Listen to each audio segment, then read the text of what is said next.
I see Ryan has joined again. Ryan Field is one of our presenters. Ryan, how's your audio working now? Can we hear you?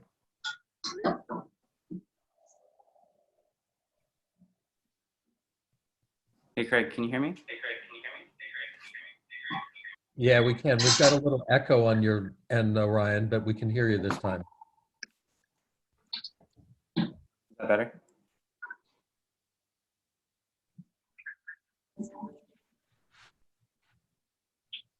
Yeah, that's better, Ryan. Perfect. Thank you. Yeah, there you go. Yay. Perfect timing. Just before the bell rang. Hi, Ryan. This is Jodi. Hi. Hey, Jodi. Okay, I think we're at 3 o'clock now. Jen, do you want to get started, or do you want to give a couple minutes? I see people are continuing to join. You want to wait for a minute and then start? Okay. Yeah, why don't we wait for a minute? Okay.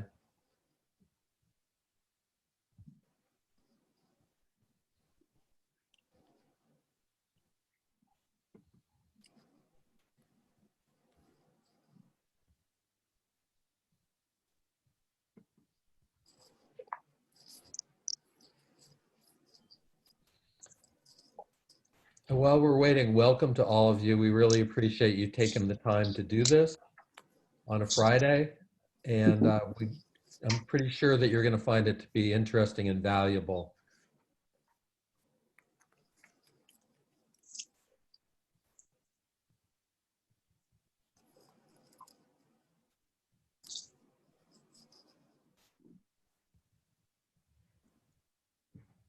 Okay, Jen, why don't we get rolling? Okay. So good morning and aloha. My name is Jennifer Sabas, and I have the privilege of directing Cyber Hawaii.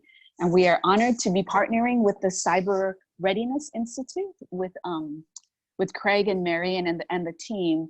Cyber Hawaii is a nonprofit which takes a whole of community approach to cybersecurity, focusing on all strata within our community to be resilient and to be safe. So our partners include, we have federal partners, we have critical infrastructure sector, we have educators, and of course we have our small businesses as well as our nonprofits.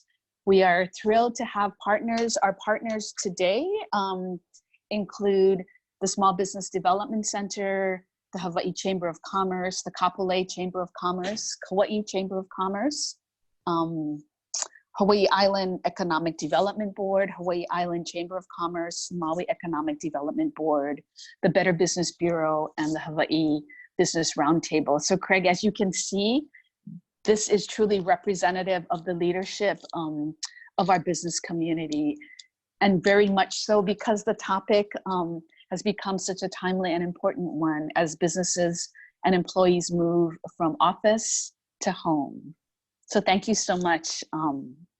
And we're also honored to have as our presenters with you, Ryan Field, who is the Chief Information Security Officer for American Savings Bank, and Jodi Ito, Chief Information Security Officer for the University of Hawaii. So over to you, Craig. Thanks very much, Jen. So my name is Craig Moss. I'm Director of Content and Tools at the Cyber Readiness Institute. And what we're going to look at today is a little bit on the cyber readiness from the manager's perspective, some real quick do's and don'ts for the remote workers, and then I'm going to turn it over to Ryan and Jodi to talk about what they're doing and how they're approaching this challenging issue of cybersecurity or cyber readiness in a remote work environment. We're going to save time at the end for Q&A. And we do want along the way, if you use your chat function, you can send in questions along the way. Marion will be tracking those, and then we'll get to those when we get to the that portion of the presentation. So our institute, we also are a not-for-profit. We focus on bringing together global companies and really think about value chain and small and medium businesses. We develop free content and tools to help companies improve their cyber readiness. And I'll go into a little bit of some of the tools in our approach in a minute. but everything that we do is free and available to everybody. So we want you to all take advantage of that. The reason that we can provide it for free is really that we have the support of some large organizations that are really committed to improving cyber readiness throughout the value chain. And that would be MasterCard, Microsoft, ExxonMobil, GM, and Principal. And in addition, PSP Partners was founded by Penny Pritzker, the former Secretary of Commerce, and the Center for Global Enterprise was founded by Sam Palmisano, the former CEO of IBM. So together, we came together to really focus on the specific issues that small and medium businesses have in trying to become more cyber secure. So that's enough about us. We are always available to you if you want to follow up and send us emails to get in touch.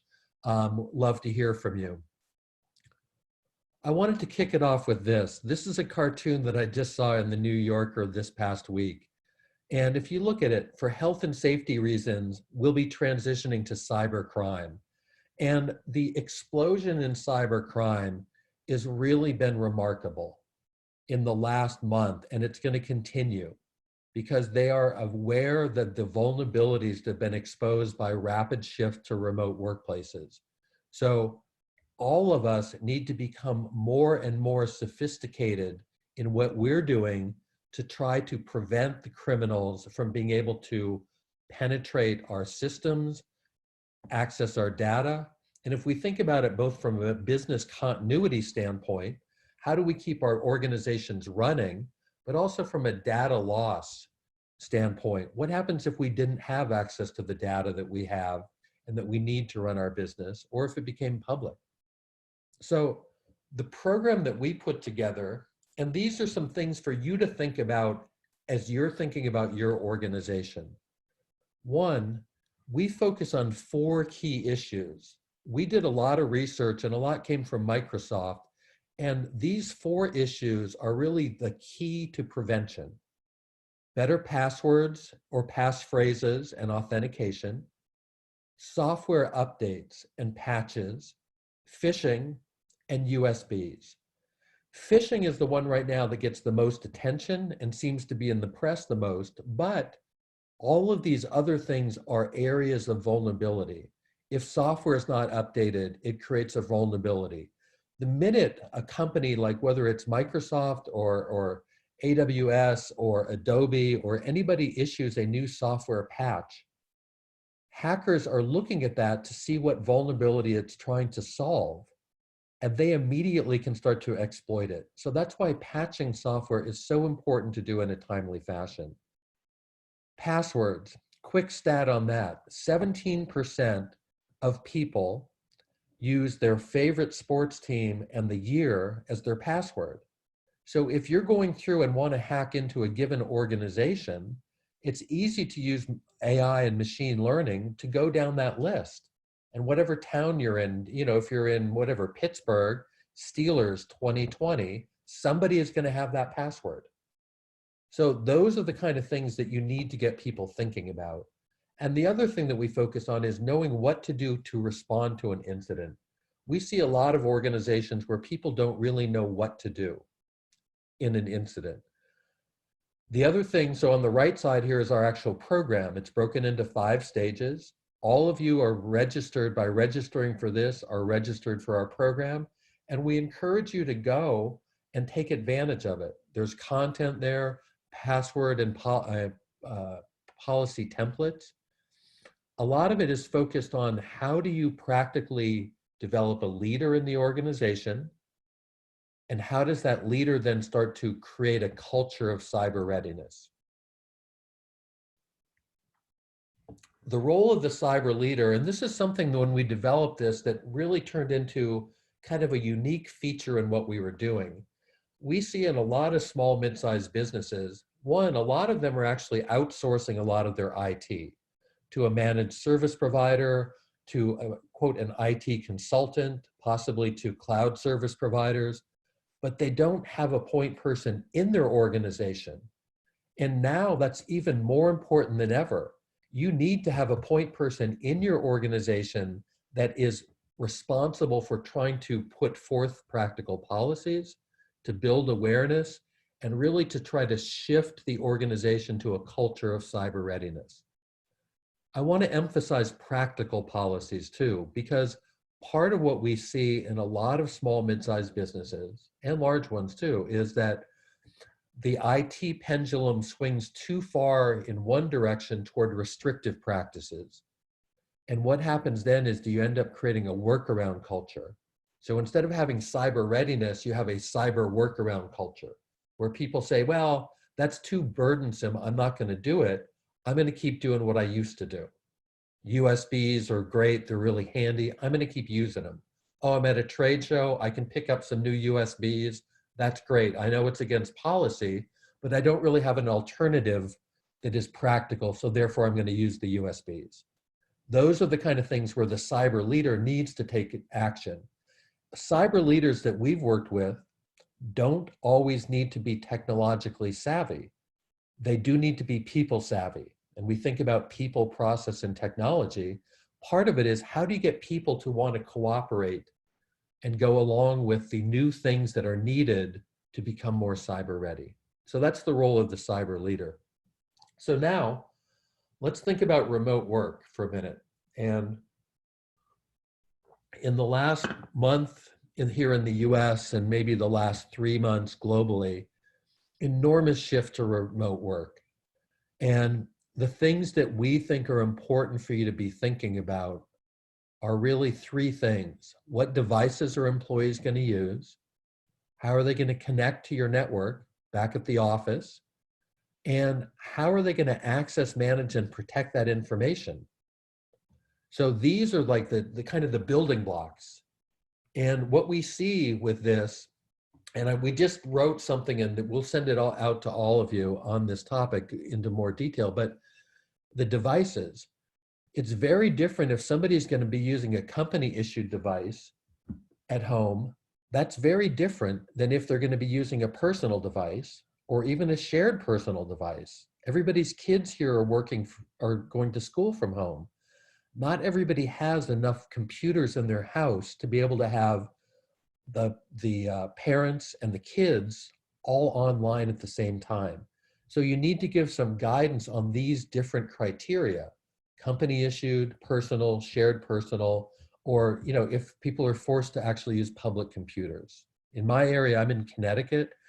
There's really no place left that you could go to use a public computer because our libraries are closed, all the restaurants are closed.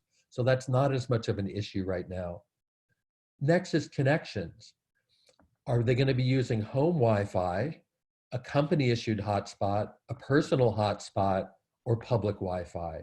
And here again, there's certain security situations. If it's a home Wi-Fi, one of the things that they should be doing is they should really be changing the password for their router before they start doing work, because you don't know how long they've had the same password. You don't know how many of their friends, kids' friends, neighbors might know their password. So you do want them to be thinking about at least changing the home Wi-Fi password is one example. The next thing to be thinking about really is around the idea of access and data management.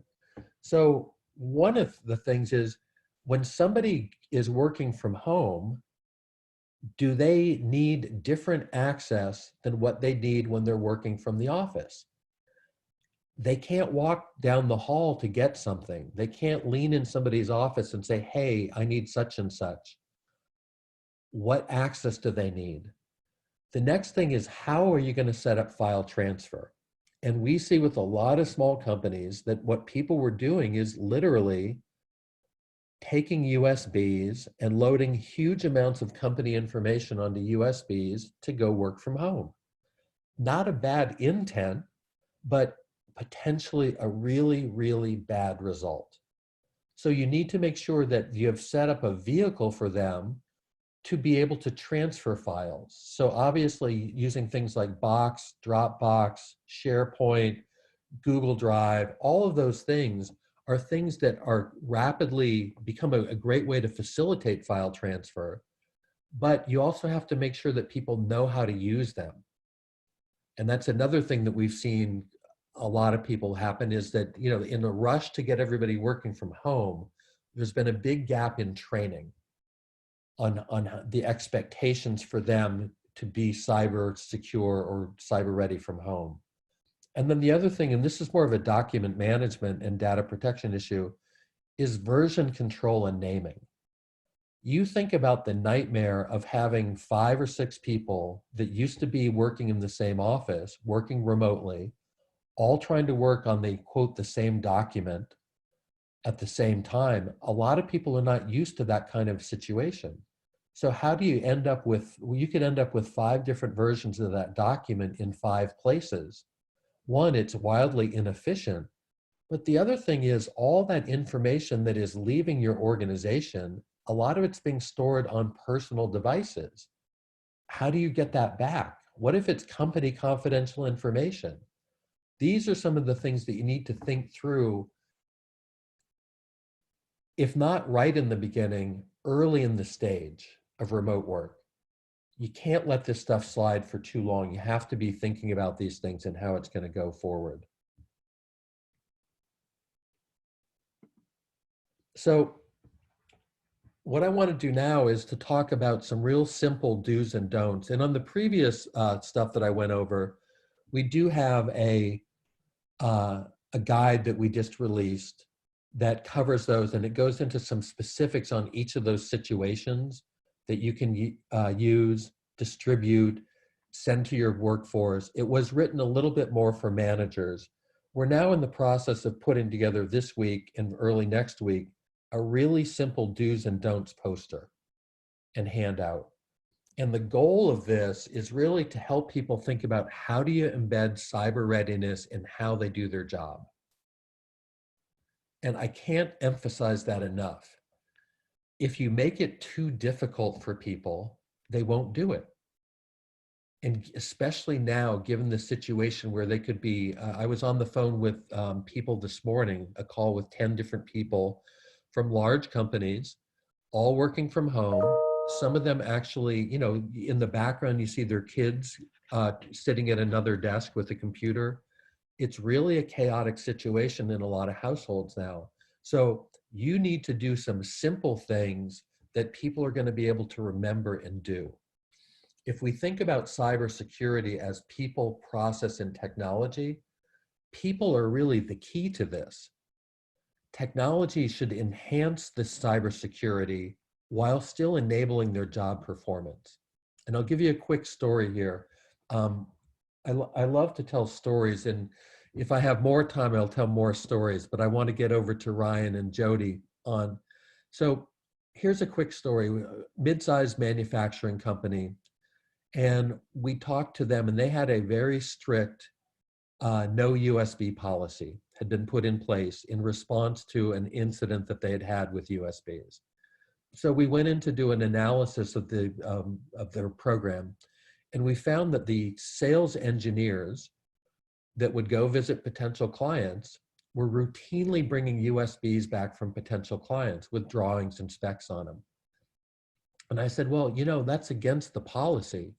And they said, yeah, we know that, but we don't really have a viable alternative. And I'm not going to be in a meeting with a potential client and tell them I'm not going to take your USB. So there's a case where IT is trying to do its job, which is right, but the sales engineers are trying to do their job. And there's just a conflict between the two. That is not good. That is something that is doomed for failure. And that's what happened, is they were bringing USBs back, and they were, quote, I only plug it into my computer for a minute to get the information off. Well, that's a problem. So what we did is we had them set up something practical where they had a non-network computer. They would bring the USBs back from the potential customers, hand them to IT. IT would put them into the non-network computer, do virus scans, get the information off of it into a clean way, and then put the information into the network.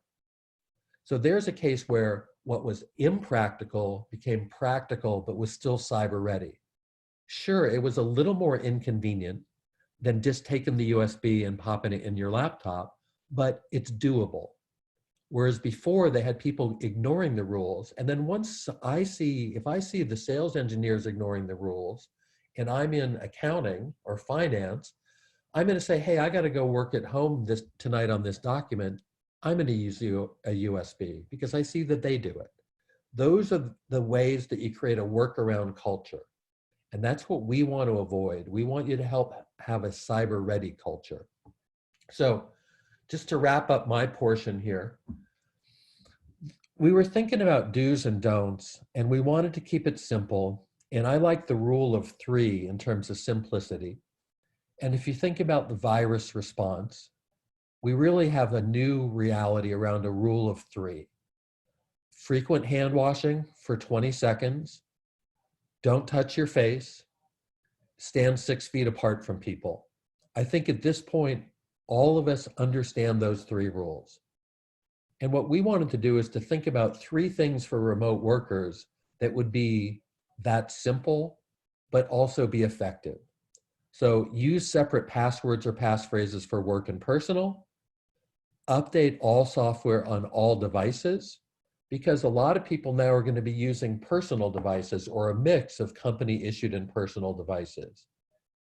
Use multi-factor authentication. Those are the 3 do's. The 3 don'ts: don't click on links or attachments. And we think that if you simplify it to that kind of simple level during this crisis period, we think that that's probably the better way to go right now, is just to say, don't click on links or attachments in emails. The other thing is, don't send your password or email info by email at all. You should call the person. If I get an email from, quote, my CEO saying he needs something, or our CFO saying she needs something, I should call them on the phone. I know their voice. And then I'm going to ask them, hey, did you just send me something asking for banking info or my password or some kind of personal identifiable information? So we think you should go that way and just say, don't do it. Call people first. And then finally, if at all possible, don't use USBs, public computers, or Wi-Fi. So those are the 3 do's, the 3 don'ts that we wanted. And we think that these are things that should be able to help your workforce and help your people both in their personal cybersecurity as well as in helping cybersecurity for your organizations. So with that, I'm going to turn it over to Ryan, who's going to talk about American Savings Bank and what they're doing. And then we'll go from there over to Jodi, and you'll hear about University of Hawaii. And then we're going to wrap up with, we should be able to save about 15 minutes for questions and answers at the end. Ryan, over to you. Great. Thanks, Craig. Can you hear me okay today? Yes. Okay, great. All right, good morning.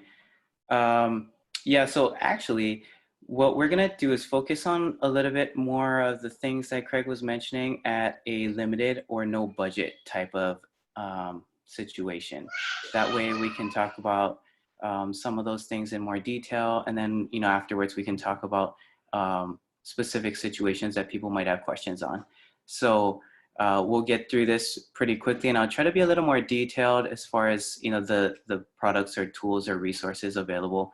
So as far as awareness, what we were talking about earlier, training and awareness is really key, as Craig was mentioning. And what we're finding is most teammates, nobody wants to be the weakest link.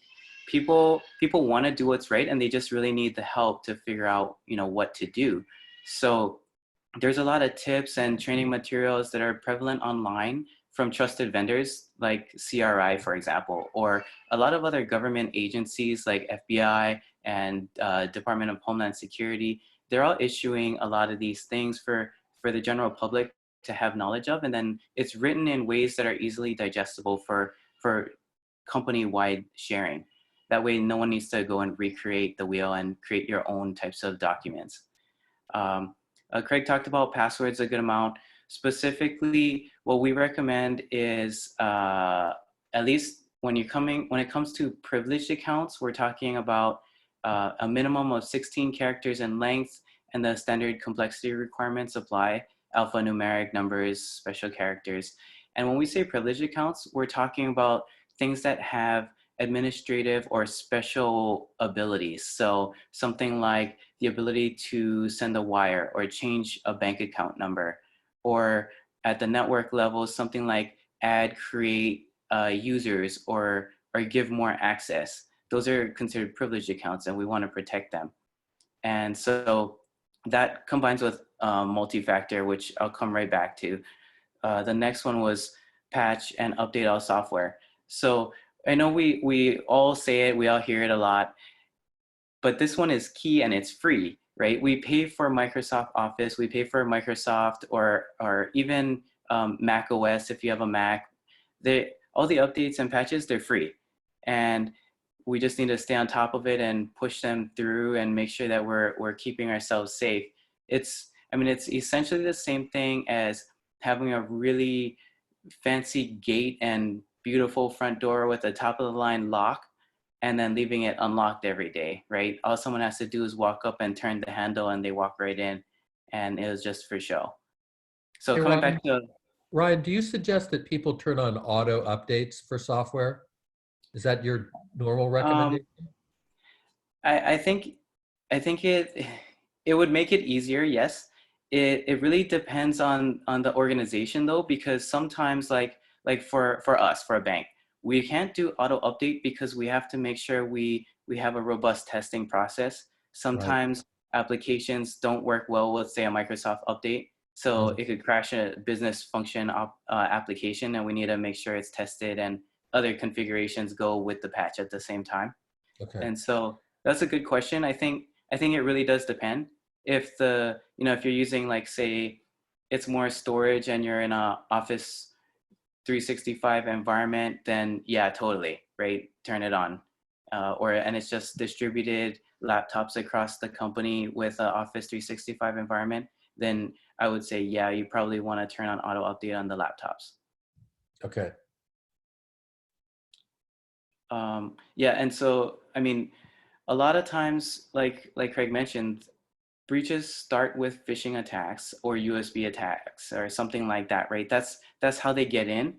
But then unpatched systems is the next way that they move so quickly across environments. So it's really important. Multi-factor authentication, so MFA, it's a combination of things, and it's usually something you are, something you have, and something you know. And it doesn't need to be all three of them. In some cases, it's great if you can do all three. But so what we're talking about is something you know is typically your username and password. And something you have is a lot of times the token. So there's a lot of free ones that integrate with, if it's Office 365, they have integration with Azure MFA. And I'm pretty sure it's free for the administrative accounts and certain other functions. Or if we have AWS, Amazon Web Services environments, or just, banking websites, a lot of times they all integrate with things like Google Authenticator or those kind of things that are free. And, it's not something you need to go spend a lot of money and stand up infrastructure to support. And so the MFA is really important in protecting what we kind of refer to as crown jewels a lot. So, if it's money and it's your bank account, then of course, on your bank account, turn it on, right? You don't want anyone able to get your password and log into your bank account and wire all your money out. If it's to a server, then as much as possible, if the infrastructure is able to do it on a limited or no budget, we want to turn that on so that we can enforce it, so that there's more than just username and password. And so speaking of crown jewels though, that's probably the first step in a lot of things. We need to figure out what is our crown jewels, and then from there we can figure out what level of risk we have and how we best need to protect it. And so, so we were talking about earlier your bank account, right? So it's things like, what would be most impactful to the business if you were to lose it or lose access to it, or if someone were to take it and change it. So from there, you go down the list, right? So you might have more than one set of crown jewels.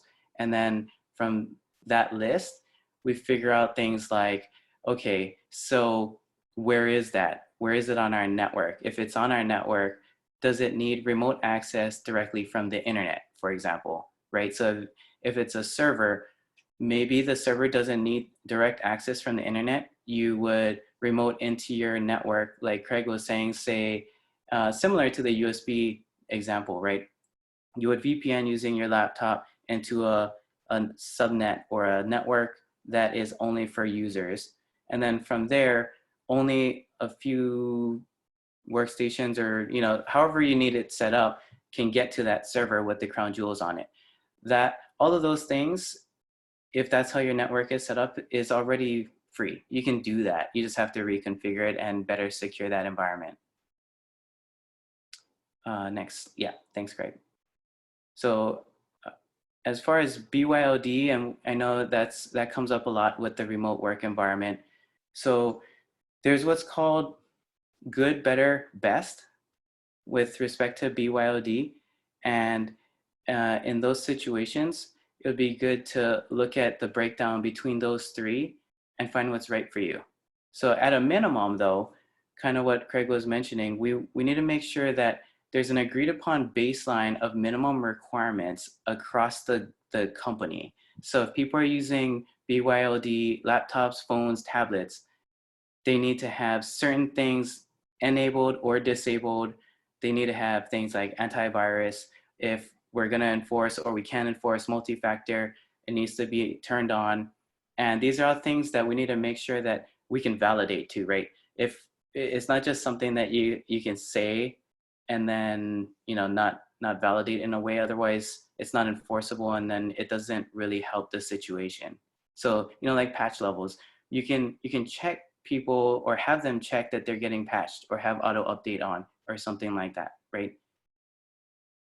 And then finally, at least for my section, business email compromise is a really significant threat for businesses of all sizes.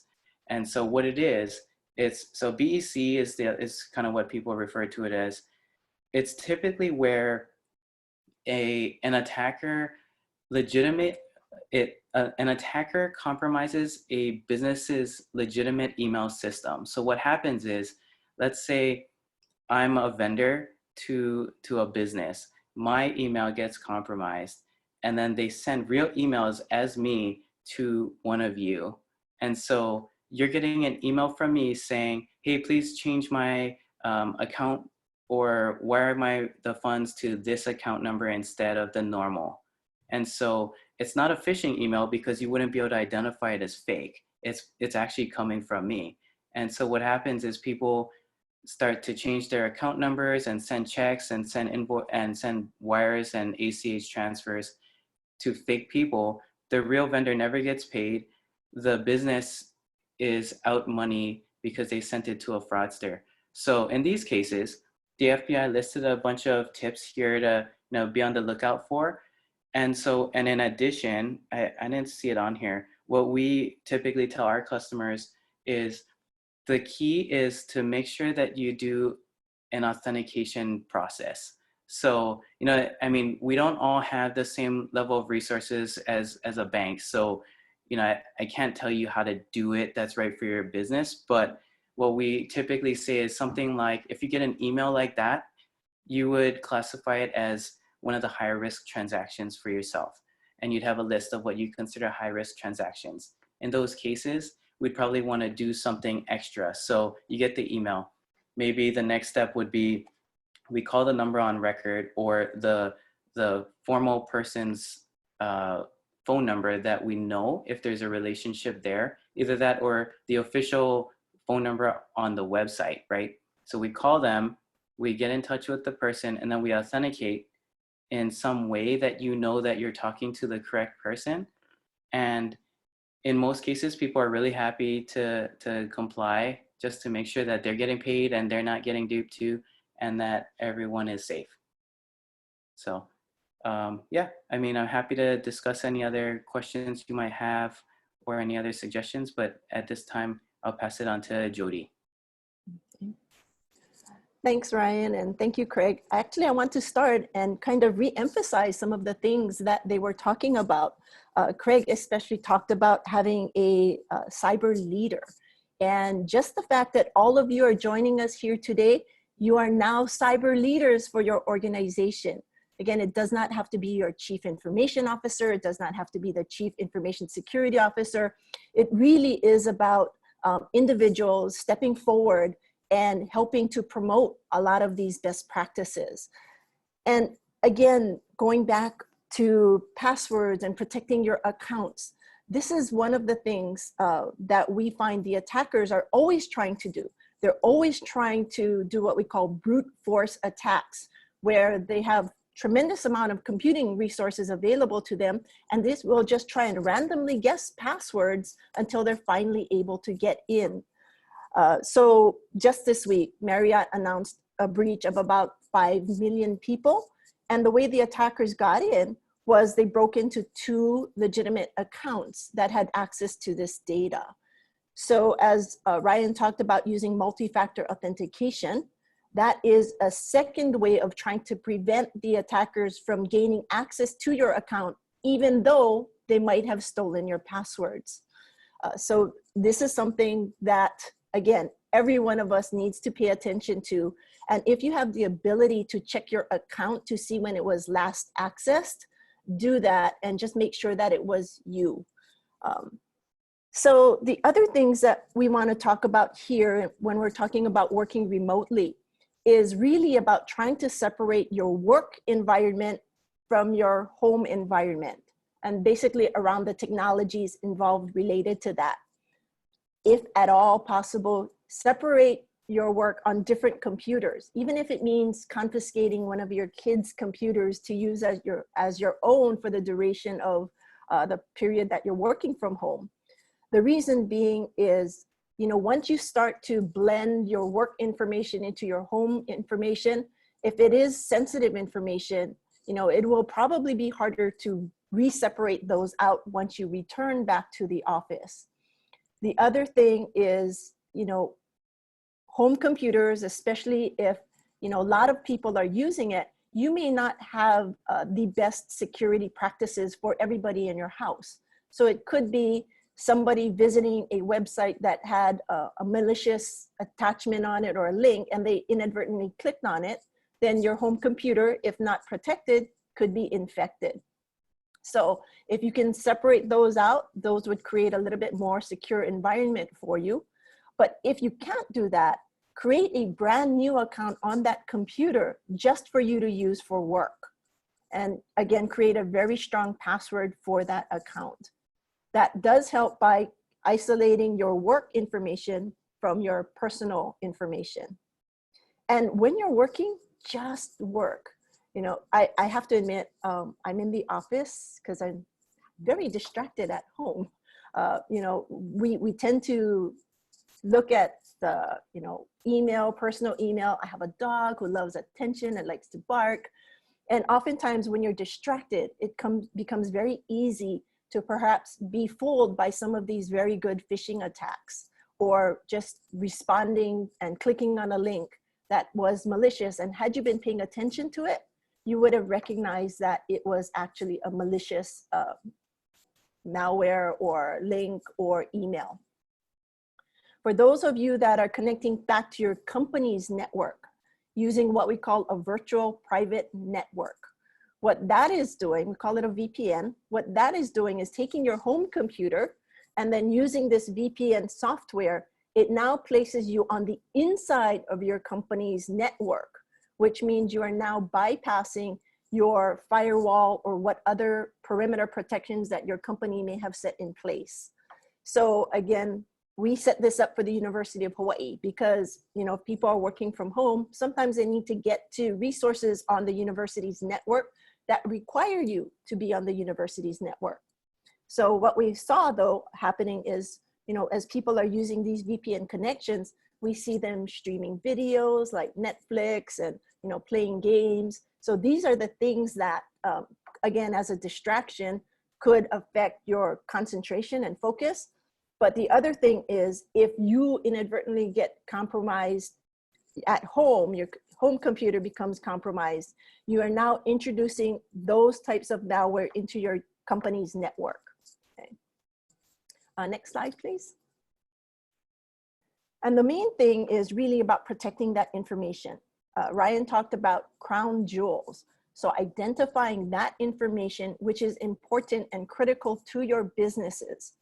If it were to be stolen, viewed remotely by somebody else, then what kind of effect would that have on your business? So make sure that you protect that information at home as you would at work. Again, remembering that you may not have the same network protections that you would have in the office. So if you're downloading sensitive information to your home computer, delete it as soon as you don't need it anymore. If you're printing sensitive information at home, store it securely. Don't leave it spread out on your tables where, people can easily peruse it and perhaps gain that information. Even though you think it's at home and it's just your family, who knows what people are doing. You have your FaceTiming, you might be looking at things or taking pictures of things on your computer, but that information's exposed. Other people may have the ability to view it. And when you're done with it, shred it securely. So hopefully all of you have shredders at home, and we like to recommend that you use cross-cut shredders. I have actually heard of stories where people were found to be taping the stripped types of shredded materials together to try to get that information back. So there are very persistent people out there, not just your cyber criminals, but also your regular criminals that might be stealing your waste out of your trash cans. And this last thing is really big right now, because as we are using video conferencing to give you this information, we are also using it daily now to conduct our businesses. As the university, we are now using it heavily for our classes.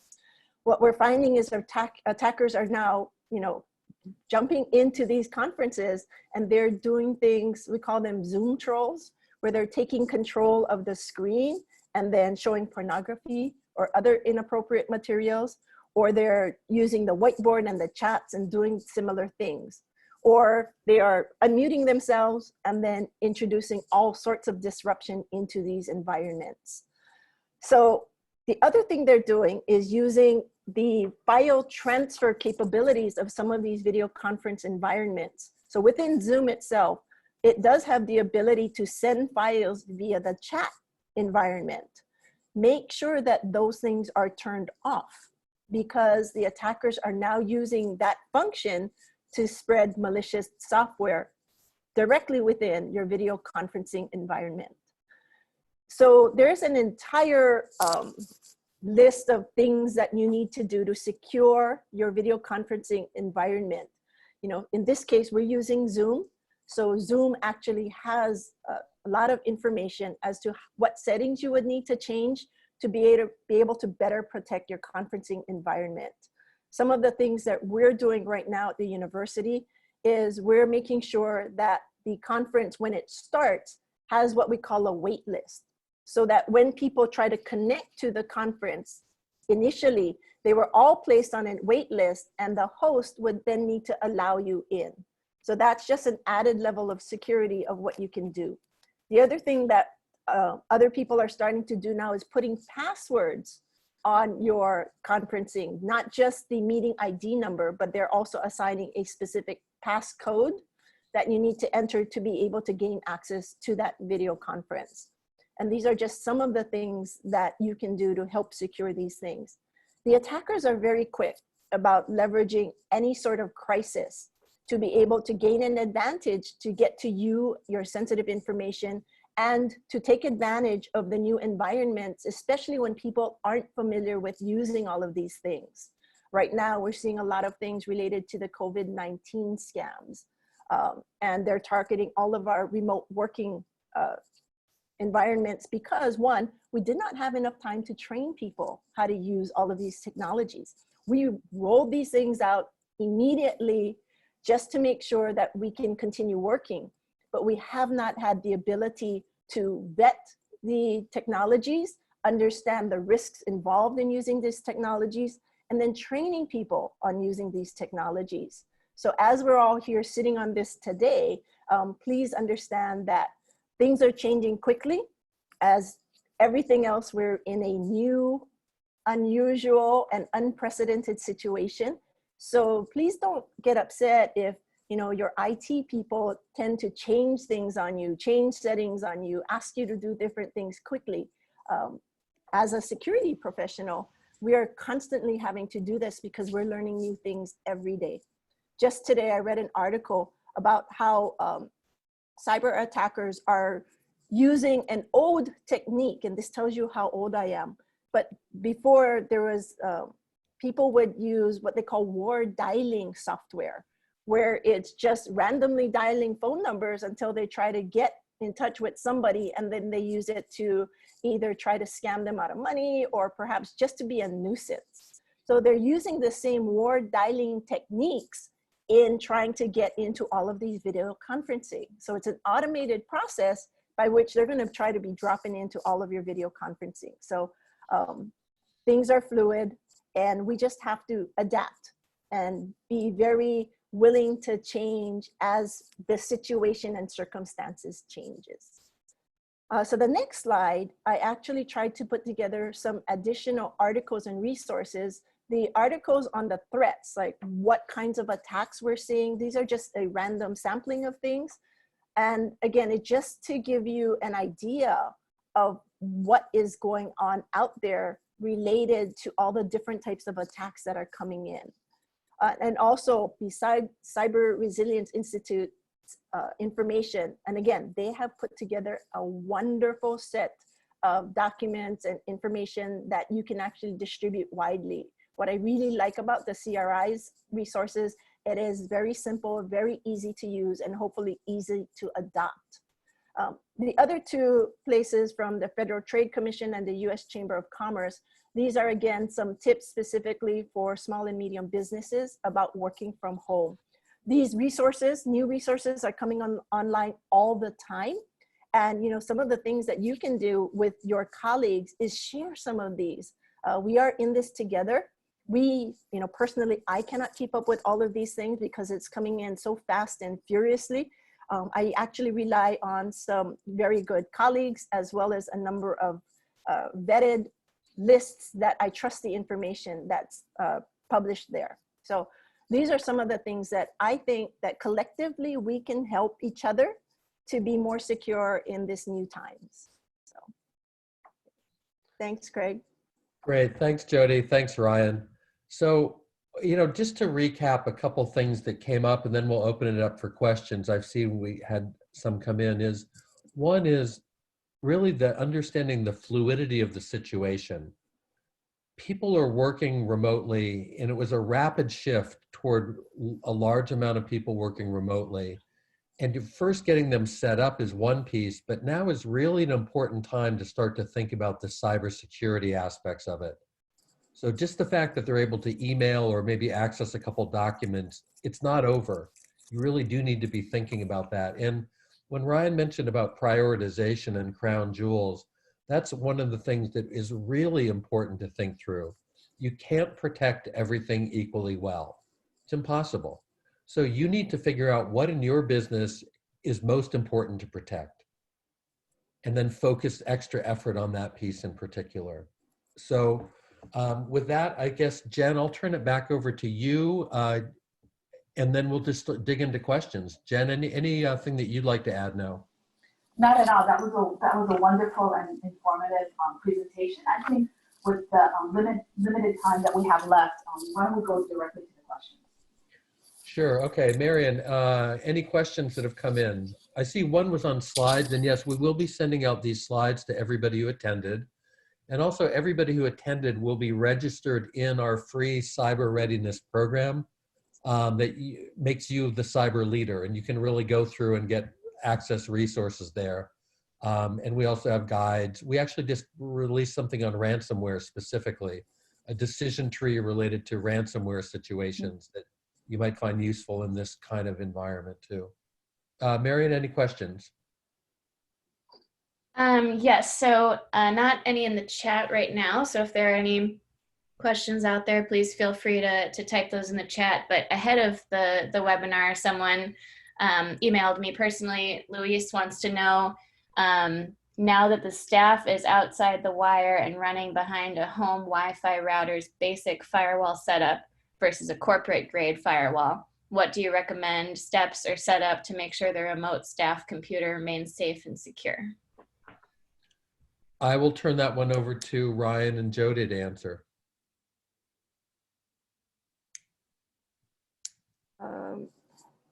I'm sorry, I was actually typing in privately. People are messaging me privately. So apologies for that. Can you repeat the question? Yes, of course. So Luis would like to know, I guess basically that now that we're outside of a corporate grade firewall, what steps or setup do we recommend to make sure that remote staff computers remain safe and secure?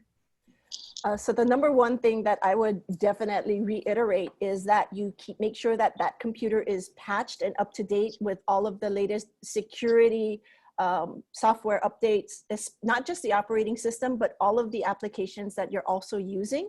And the second thing is to double check your home network environment and try to ensure that that is set up securely, making sure that you have changed your default password on your router, and that making sure that your router, and this is getting a little technical, I apologize for it, that you are what we call NATed, using a private address behind your wireless environment at home, because then that means it'll be more difficult for the attackers to find you at home.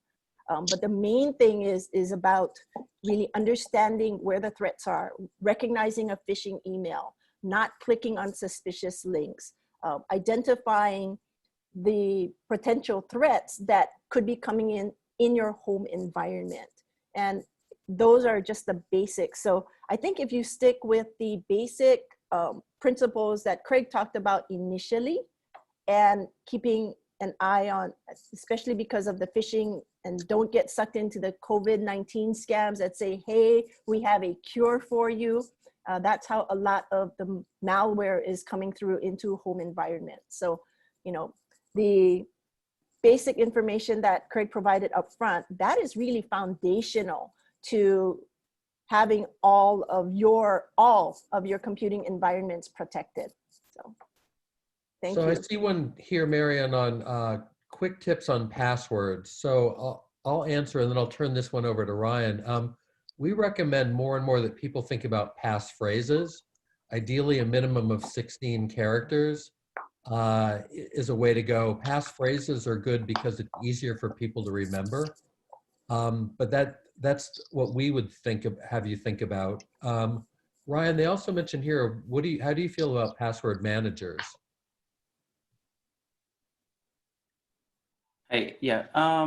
So yeah, I would agree with the phrases. I mean, in our new hire training, I always tell them to use Ryan is the best 20, 1, 2, 3 years something. But and then I tell them, please don't all use Ryan is the best, because then everybody knows all the new hire passwords. But and of course, don't choose yourself, because then it's obvious. But for password managers, for an enterprise level type thing, they're pretty costly. So, you know, like I think we're talking about like privileged access management tools. They're really helpful, but they're costly. So if we're talking about the one-offs, then it's a little difficult for like a remote environment. You just have to be really careful to see and make sure you checked it out and you did a little bit of due diligence on what that app is, or what that the software or the web application is, because then there's always that fear, right? That if you're using it and it's a unsecured site, or they get breached, then now all of your passwords are out and you probably didn't know what they all were to go change them. So, you know, yeah, I mean, just be careful. Yeah, I agree with that. It is very difficult. So to be honest, we at the university have not actually recommended a password manager broadly, because we do know that many of the major password managers have had some security issues in the past. So, you know, sometimes it's good enough to have an encrypted text file that you only open when you need it. Mhm. Or, there are times when sometimes paper is still useful as long as it's locked up securely. And so it really depends on your environment. And if you have the ability to invest in a very robust password management environment, then that would be great. But even within the university, that's difficult for us to do. And if it's written down, don't put it on a Post-it and attach it to your computer. We actually used to do tech services and go out to departments and, we'll find the password on a Post-it note under the keyboard behind the monitor, so we Right. know the basic places to look for it. Right, exactly. Marion, anything else that you see that's come in? Yeah, I see a good one here for you, Craig, about creating a cybersecurity culture. Someone wants to know what suggestions we have for proliferating and maintaining security culture across a remote working user community in what might become a long-term arrangement for many businesses. Yeah, that's a great question. So one thing that we really advocate is the idea that your organization have a cyber leader. And again, this doesn't have to be your IT people. Some of the best cyber leaders we've seen come out of HR or other departments. But that cyber leader then needs to not only do what I would call the training aspect, but think about frequent short communications. We have colorful email templates, for example, is one thing. You might be able to send out little things like do's and don'ts to them. Try to find a way to keep a message in front of them on an ongoing basis. So it's not like the once a year training where they go for cyber readiness training once a year. It's that frequent short communication that I think really helps to build that culture. And then also reinforcing the importance of it. It's kind of a balance between the carrot and the stick with cybersecurity. So, you don't want to wait till your building burns down to think about fire prevention. And you don't want to wait until you've had a disastrous cyber event to start to think about cyber readiness. People can lose their jobs over it. The company can go out of business. Small businesses are particularly at risk of going out of business from a serious event. So that is part of the culture, is how do you get people to take it seriously? And again, keep it practical. Don't give them too many things to think about at one time. Marion, anything else for Jodi or Ryan? So I do see a couple of other questions here about password managers and various firewall softwares, VPN softwares, malware softwares that we recommend. So I'm not sure if Ryan or Jodi, you want to speak to that, but otherwise, since we're running a little bit short on time, we can work together to address everyone's outstanding questions via email after the session is over. So related to, for example, Wi-Fi routers or firewalls, there isn't one necessarily that's going to be hugely better than the other. And I would actually hesitate trying to provide vendor names in this forum. But there are a number of them that are both affordable and hopefully easily to set up and simple. Invest the time in researching the manufacturer, the vendor, and seeing what the community is saying about those. But generally, we do recommend that you have your networks behind, even if it's a small home firewall. And lots of times your routers now can act as firewalls also. So you do need to spend some time and look at your technology, see what you have, and maybe it's already existing in what you have already. So Jen, I think with that, we'll turn it back over to you.